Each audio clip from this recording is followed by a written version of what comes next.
Hello, everyone. Welcome to Jamaica 411. Thank you so much for joining me today. I'm your host, Michelle Stern. Well, the IC bow, just as I anticipated. As long as they cannot take the Governor General to court to force him to, appoint whomever they say they want to appoint, especially in circumstances where there might have been something about the appointment, why the Governor General cannot appoint. After all, remember, King's House had said that the Governor General was acting on legal advice. You remember that? Yes. So we took that as a clue. They can't tell you what is what, but then they threw out a clue. They gave us a bone and say, go on, run with that. And we never make a fun to run with it. And it was when we read section 32.4 that we saw where it said, when it comes to a recommendation, among other things, being made to the Governor General by any person or authority, the question of whether he has so exercised that function to appoint shall not be inquired into in any court. In other words, the Governor General cannot be taken to court to force him to appoint somebody. But then again, he has to be on sound legal ground, right? And so we were of the opinion here at Jamaica 411 that if the Governor General is not appointing, from July and June, it must be something. And it must be something to do with the process of the appointment, right? That's what we said. And that was only speculation based upon the skimpy evidence that was presented to us by the Gleaner reporter. Now, Dion Jackson Miller, she decided, as she should, to make her own views known on the matter. And she had some very startling things to say. One of the things that we noticed about her commentary is the fact that she was not curious about some of the things that were said. Where King's House had said that the Governor General is being guided by legal advice, that she never think apparently was worth mentioning, nor worth considering for that matter. So it never came into her consideration at all. Instead, what appears to me to be evidence of the reason why the Governor General may not be appointing, she took no note of that. She took no note of that, that that is any evidence at all. What she did instead was to substitute her own evidence, none of which appeared in the Gleaner.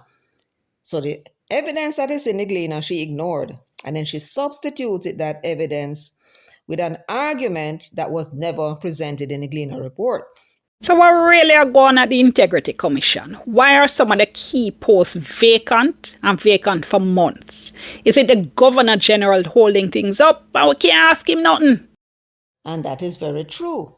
But the Gleaner reporter was very brave, went to King's House and asked, well, the Integrity Commission said that they have recommended two persons for the appointment of Director of Corruption Prosecution as well as Executive Director. They said from July and one before July. Well, why is it that the Governor General has not yet appointed? That was a very brave question, but he got some answers. They said they can't tell him the reason why because it's confidential, but at the same time, they gave a response that should have told them something about why the Governor General has not yet appointed, if they can read between the lines. And in my view, that was sufficient. That ought to have sent that Gleaner reporter back to the Integrity Commission, to that source, and asked the question. So, what has happened? Did the Governor General say something to you why he's not appointing? That question was never, never, ever declared to have been asked by the reporter. This fellow or lady is a very, very incurious journalist, perhaps the most incurious journalist that has ever walked the face of this earth. How could he not have asked the commission? Because he said he was speaking to the commission about that particular question. They said that they had sent names to the Governor General for appointment to two positions, and you went there to inquire as to why these two positions have been vacant for so long. They said they sent the information to the Governor General, and you don't ask them. So what happened? Why the Governor General said they're not appointing? How is that possible? How is that possible that having gotten a response like that, the journalist never asked the commission what happened? Why the Governor General said they're not appointing? Did you ask King's House? And did you get a response? Is it credible that that could have happened? That you would have a conversation with somebody in the commission and you don't take advantage of that? Is that credible? And if it is not credible, then we can surmise that indeed the questions were asked and the editor for the Gleaner decided not to publish it. And if that and our guess is true, the question is why? If the commission had made more statements than what was reported in the article, why did they leave them out? So I'm picking up on a story that my friends at the Gleaner wrote. Edmund Campbell at the Gleaner wrote a story, the headline of which was Leadership Vacancies Cripple Integrity Commission's Work. Let me just tell you quickly what it says. The Integrity Commission, Jamaica's leading anti-corruption agency, has been operating without three of its top leaders for weeks, a development that could significantly undermine its ability to prevent, detect, and prosecute corruption. Now, this story was dated October 12, Sunday, October 12, 2025, and the story said as of the week before that, the crucial posts of Executive Director, Director of Corruption Prosecution, and Director of Information and Complaints remained vacant. The Commission confirmed to the Sunday Gleaner it had submitted recommendations to Governor General Sir Patrick Allen for appointments to the posts of Director of Corruption Prosecution and Executive Director. The Sunday Gleaner's source said the nomination for an executive director was submitted in July. The recommendation for the new Director of Corruption Prosecution was made earlier. Now, under the Integrity Commission Act, the Commission can make temporary acting appointments, but only for up to 3 months. And that is true. But in the case of Ronif Lawrence, who the commission said it had appointed in March, the last week in March, they had to turn around and send him to the Governor General to be appointed as acting Director of Corruption Prosecution, which meant that even though the law said that they can appoint, evidently it was not correct the way in which they interpreted that section of the law. That's the only thing I can say, because they had to send the acting position to the Governor General for him to appoint. Now, we did not know that there was an acting executive director. There is no such post in the Integrity Commission Act. And even though it gives the commission a power to create divisions, each of which would now have a director, the position of executive director is actually created by the law itself. And I'm talking about the Integrity Commission Act 2017. It was the law that created that position, and it never said that there could be an acting executive director. It never provided for that. So I don't know how and what law they would be able to use to create the position themselves, and then they appoint somebody to that position.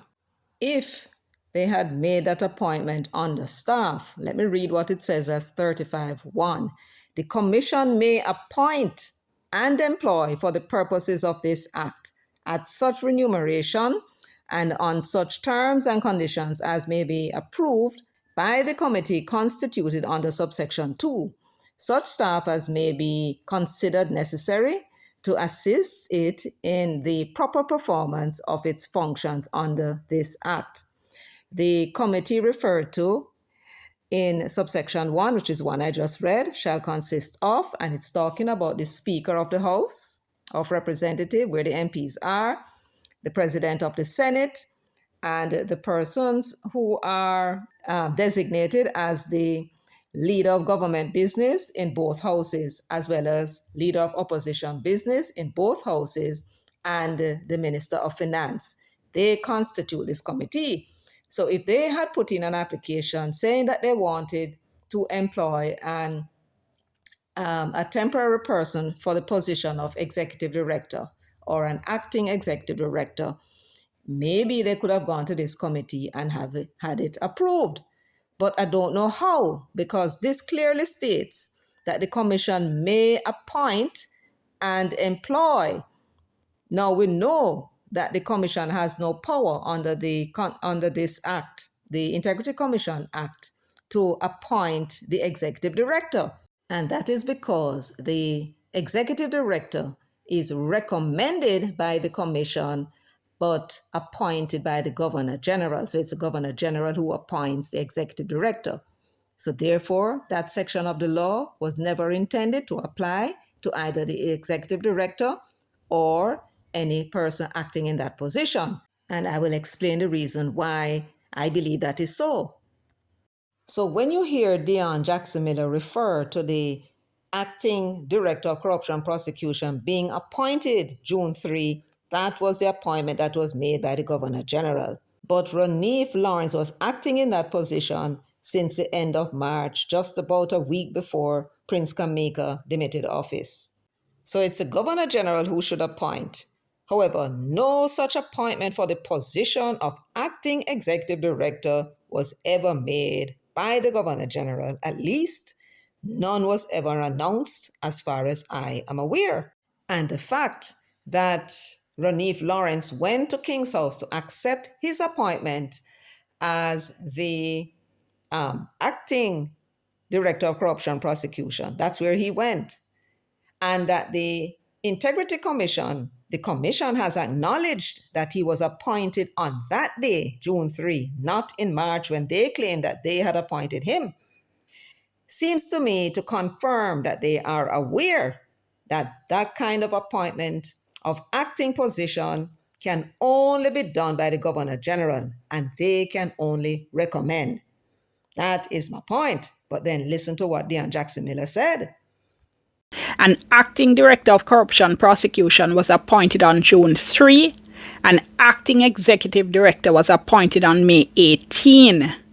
Now, in both cases, the 3-month terms for those acting posts are up and they can't extend the acting position. And here is the rub.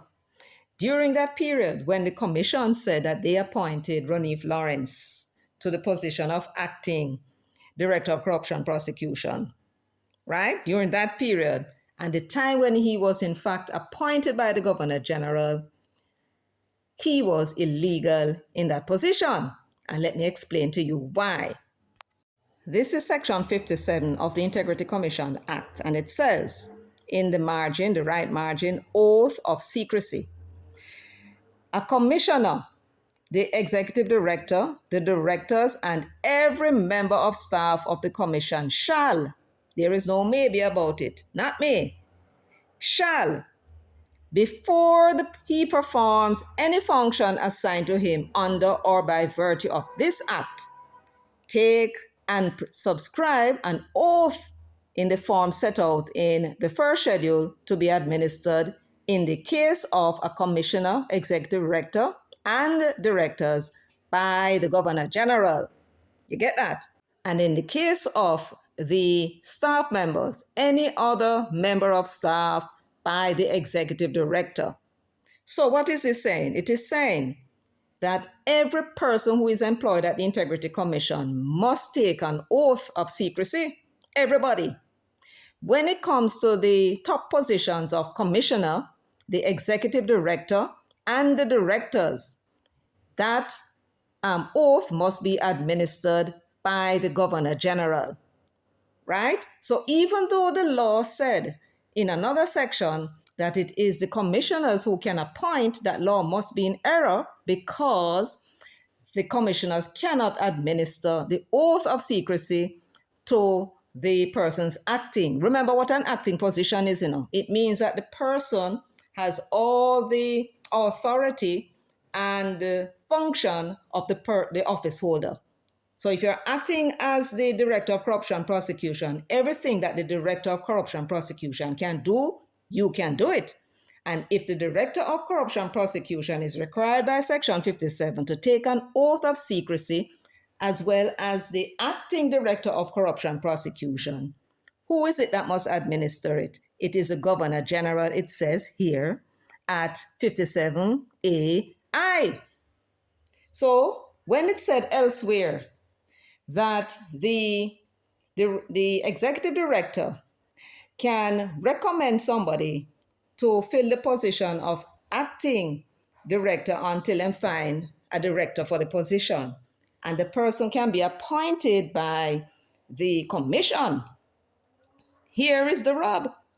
The commission cannot administer the oath because that is under the law, the purview of the Governor General. So when they had administered the oath to Ronif Lawrence, they were doing so unlawfully, not according to what the Act says. And evidently it was explained to them, they understood.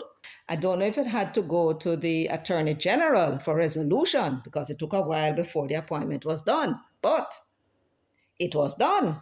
He had to be sent to the Governor General for the Governor General to administer the oath as well as the appointment. You now understand? Yes. And the same thing must also be true for the Executive Director. It is the Governor General under Section 57 of the Integrity Commission Act who has the power to administer the oath of secrecy to the Executive Director.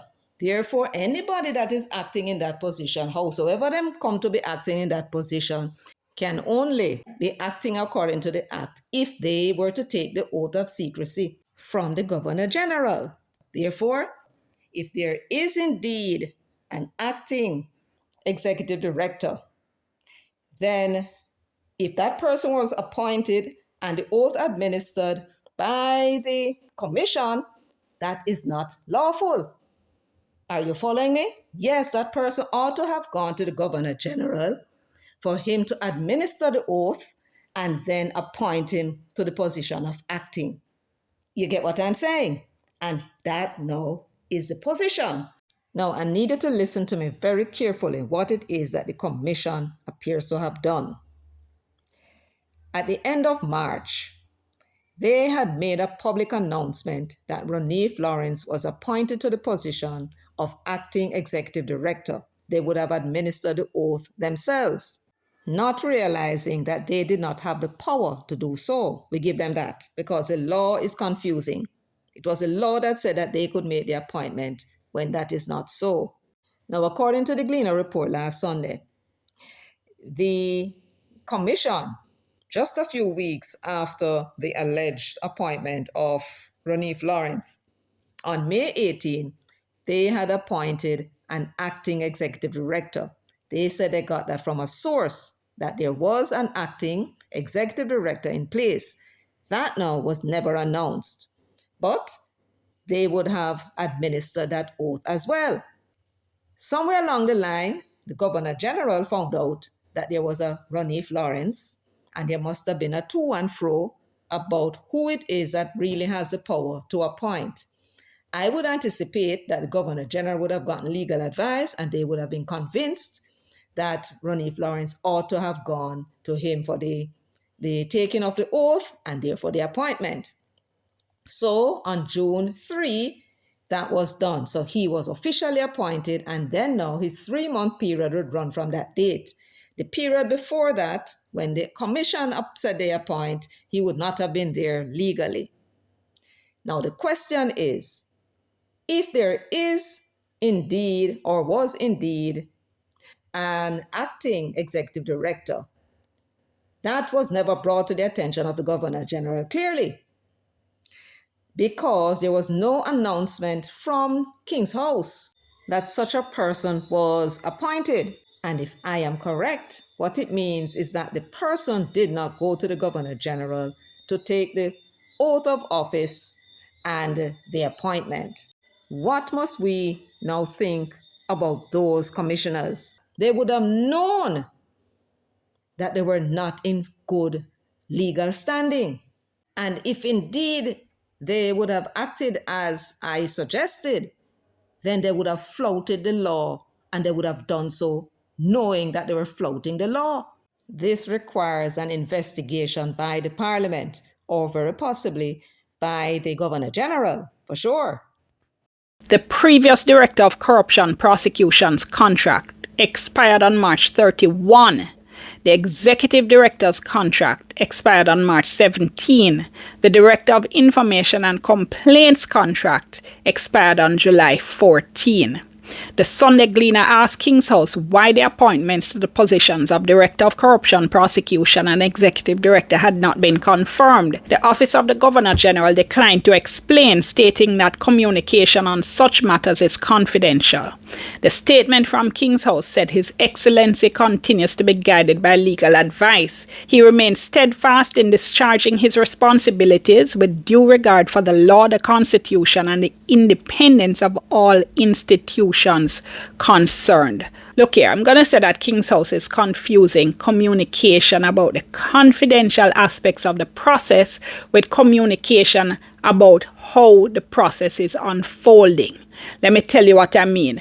We don't expect the Governor General to tell us that the Integrity Commission recommended John Brown and the GG think he's a scammer, so he now appoint him. All right, we're not going to be getting those details, and that's fine, because a lot of that kind of confidential information can be expected to reach the Governor General. Now, Dion here is not saying that this is what happened. She's giving an example by way of what she believed could have happened. True. Somebody could have known that such a person would have been appointed, and they have information, and then they might pinch the Governor General and say, look, you can't make this appointment because this person is a person that lacks integrity. One of the requirements for being appointed to these positions as commissioners as well as directors in the commission is that there must be persons of integrity, right? Among other things. And therefore, if somebody were to have sent that information with evidence to the Governor General, then the Governor General could have sent the information to the commission asking them to reconsider and say, I got this information. You guys need to go check this thing out, right? One of the things that we could not determine on Sunday was whether or not the Governor General had in fact referred the matter back to the Commission for reconsideration. That was never declared. However, I have additional information for you, and I'll let you know. I just want to make it clear, though, there is no evidence or any suggestion that anybody who was recommended to the Governor General is suspected of being scammers or being persons who are not of high integrity. That was just Dion giving us an example. I am talking about the time frame in terms of the process, where we are in the process. There's too much in the public service a tendency to think that we are not supposed to know that kind of information. And for me, I am submitting that if important posts in the public sector have been vacant for 3 months or 4 months or 5 months or 6 months, we the public should be able to ask why, get an answer and say, get a move on. Very true. The question I would like to ask, though, Dion, why is it that the Gleaner reporter did not ask the commission that question, and having given an answer, sought to confirm the information that was given with King's House? That clearly is not what the Gleaner was reporting. It would appear that they never asked the commission why the Governor General has not appointed yet, and let them say, I don't know. Right? Instead, we are supposed to believe that they just left it there, never asked no further question, and then run to King's House to ask why. And having not gotten an answer, never went back to the commission to see if they can get that critical piece of information out of them. Why the Governor General has not appointed? What do you know? Did they say So the Gleaner reporter had options. If King's House won't provide the information, the commission can.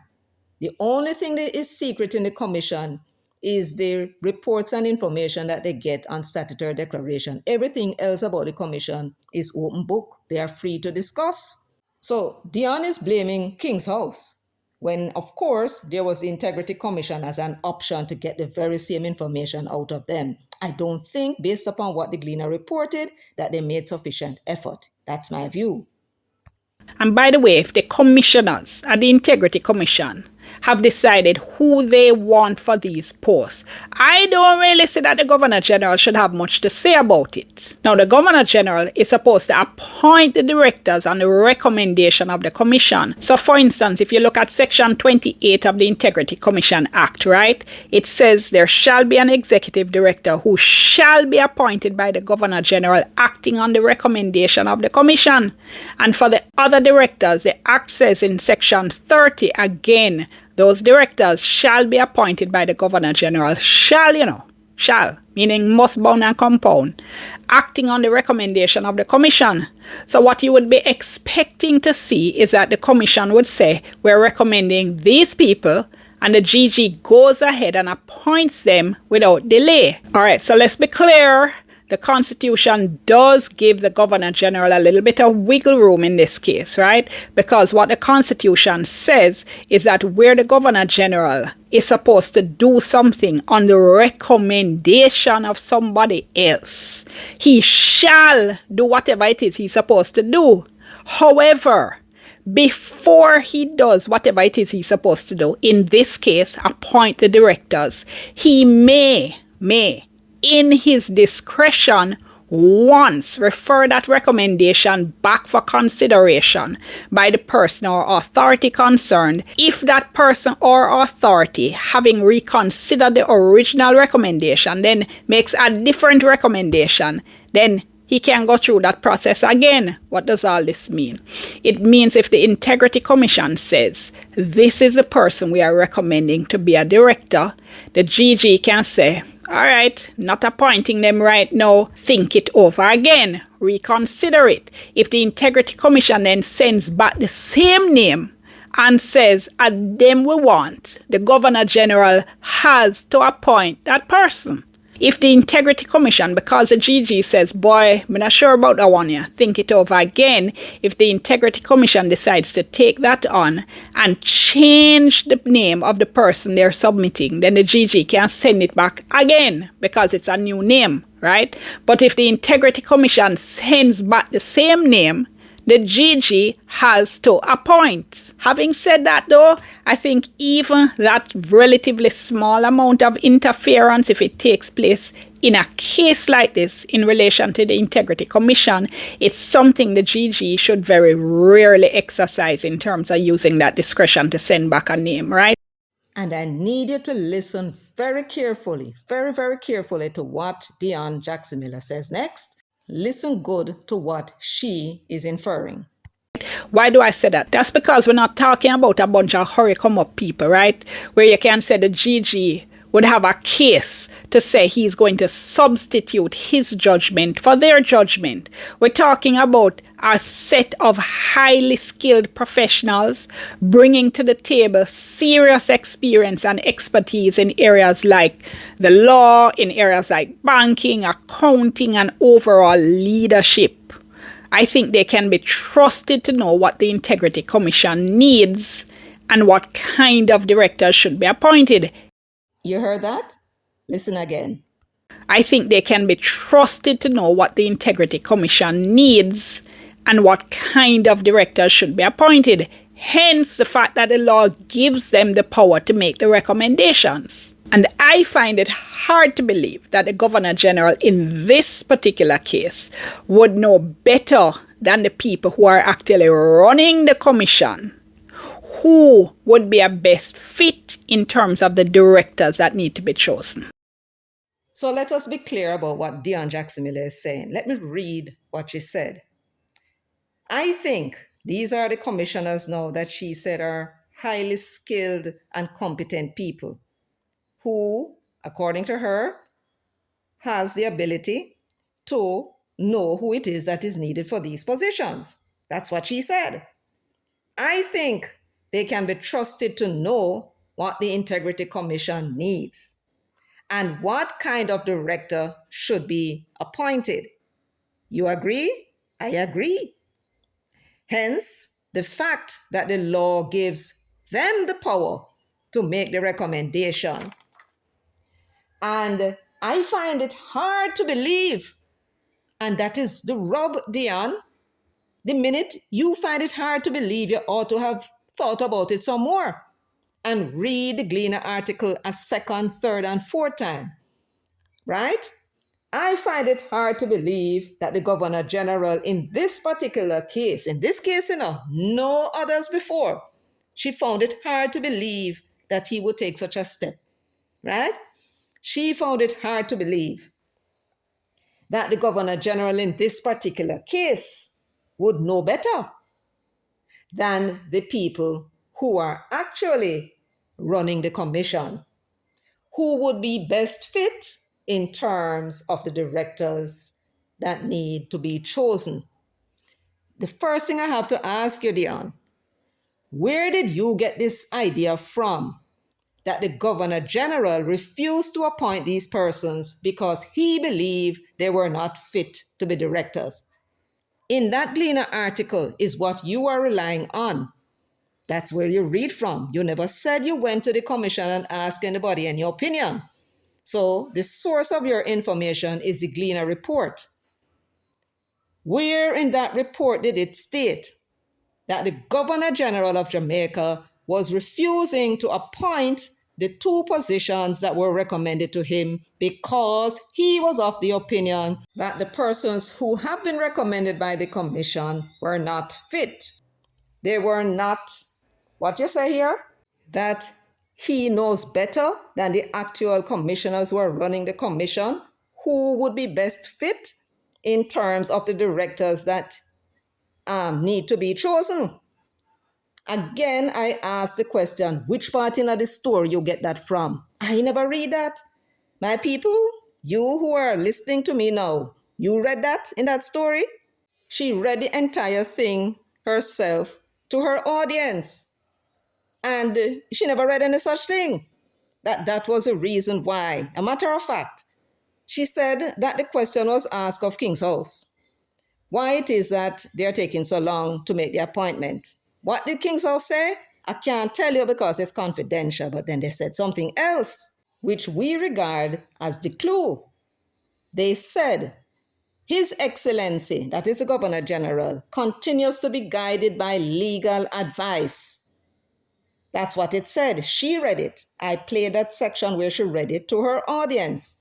That His Excellency continues to be guided by legal advice. She totally forgot that, right? In her analysis of what is happening. The evidence, of course, we agree is skimpy. But in the evidence, there is sufficient information if we can read between the lines to understand what could be happening. And it says here, His Excellency continues to be guided by legal advice. He remains steadfast in discharging his responsibilities with due regard to the law. That is clue. And the Constitution, him know what his role is. But he's being advised legally. He has been given legal advice and he's being guided by that legal advice. And that, therefore, is the reason why the appointment was not made. Therefore, whatever it is, that is the reason for the lack of appointment has to do with the law. Something about the appointment, that is what is being questioned by his legal advisors. And therefore, he was advised by them not to appoint. That was what we said in our video before. Dion Jackson Miller is suggesting that the Governor General is attempting to substitute his own views as to who is best able for the position. And I want to know where she get that information from.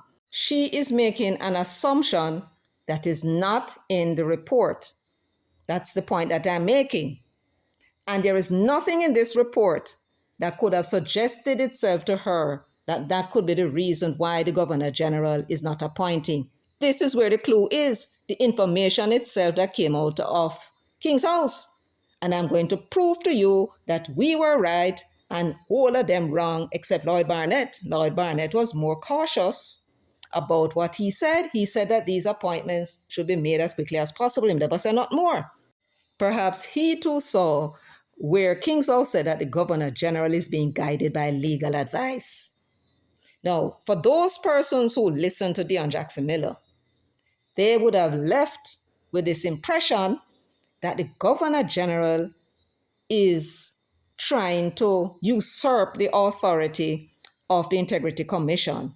And when I say so, my understanding of what she's saying is that the act gives the commission the legal authority to make the recommendation. And that is the truth. It is the act that does so.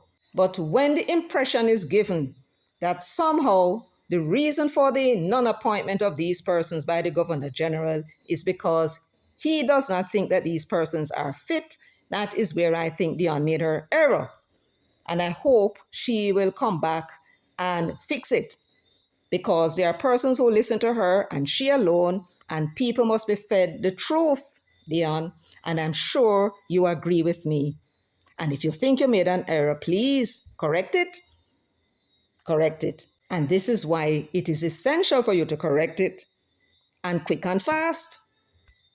Now, folks, in response to the pressure that the Gleaner and the other civil society groups were attempting to put on King's House without reading properly what it is that they said, in my view, particularly Deion Jackson Miller, right? They made a response. King's House I'm talking about. Dear media partners, please see the media release regarding the Governor General's clarification on the appointment process at the Integrity Commission. Clarification on the appointment process at the Integrity Commission. When was it that this release was made? As you can see, second to last, it says 6:28 p.m., the 16th of October, 2025, right? So this was 2 days ago. This is the 18th. Now, let us see when was it that Deion Jackson Miller made her video, or at least uploaded her video to YouTube. According to the date stamp on YouTube, it was October 16, the very same day. But remember, the Governor General's release came out after 6 p.m. Therefore, Deion must have done or may have done this video before she got hold of that release. This is Deion's YouTube channel, and as you can see, the last video that she uploaded was this very video called "Is the Governor General Holding Up IC Appointments?" Let me now read for you the release from King's House. Governor General clarifies process regarding Integrity Commission appointments. King's House, Jamaica. The Office of the Governor General notes recent public commentary concerning appointments on the Integrity Commission Act 2017. While it is not customary for the office to discuss constitutional or statutory appointments publicly, His Excellency wishes to clarify that every measure has been taken to resolve the matter lawfully and expeditiously. Here it is hinting so far that there was an issue surrounding the recommendation for appointment, and this is what needed to be resolved.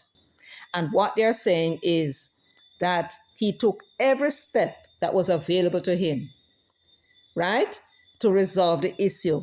And what exactly is that issue? Let us read on. In the second paragraph, it said, the Integrity Commission's recommendations for the positions of Director of Corruption Prosecution and Executive Director received in June and July 2025 departed from the long-established precedent guiding such appointments. What is this saying? It is saying, first of all, it is confirming that they had in fact made the recommendations in June and July of 2025, just as the Gleaner reported.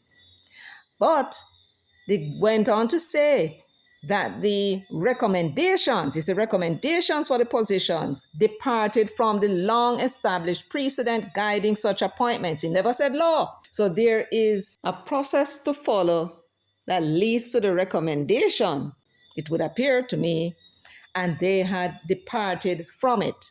Now, let me read on to see if they said in what way. It says, after the commission refuted efforts to resolve the matter, His Excellency sought a formal opinion from the Attorney General's chambers to ensure that his actions were consistent with law and constitutional propriety. So, what does it mean by refuted? That word refute means that the commissioners prove a statement or theory to be wrong or false or disproved. In other words, whatever arguments the Governor General went to them with, and whatever laws were quoted, and whatever evidence he had provided, they had disagreed with. They had sought to prove that what he's saying was not correct by themselves, I suppose, quoting sections of laws and precedents and so on.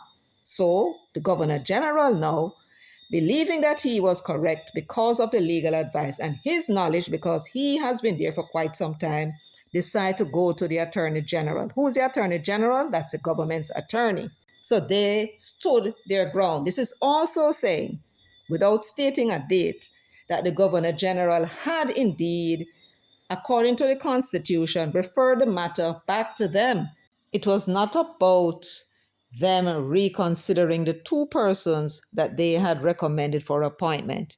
No, it was for them to look at the process which led to the recommendation itself. He was, in essence, saying when recommending someone to a statutory position, there is a guideline that they should have followed. Now, he never said what it was at this point, but let us continue reading. Let me read that part again.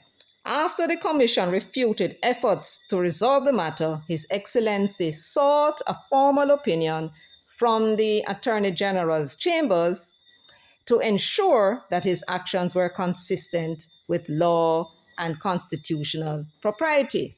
That opinion was shared with the commission. What opinion?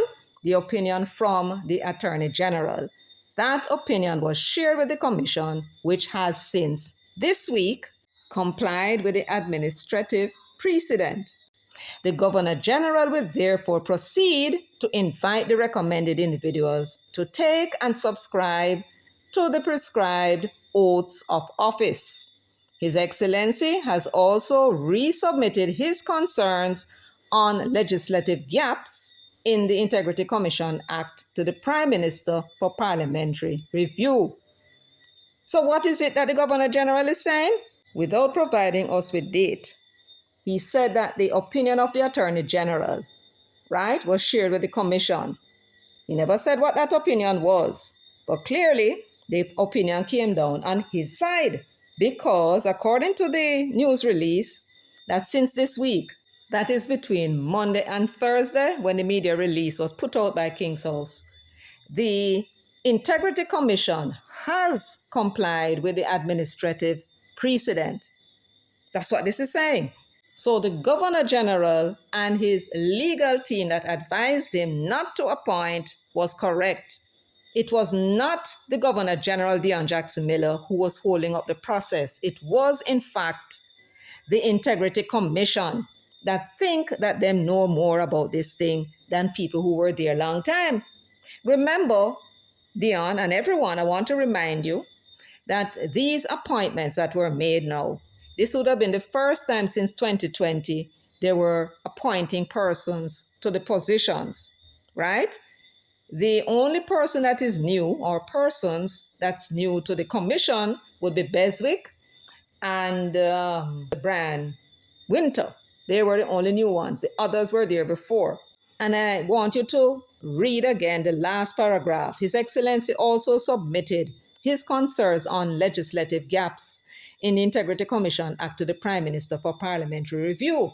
That is suggesting that the Integrity Commission was perhaps interpreting the law according to what the Integrity Commission Act said. But the Governor General is saying that is not a correct way we do things.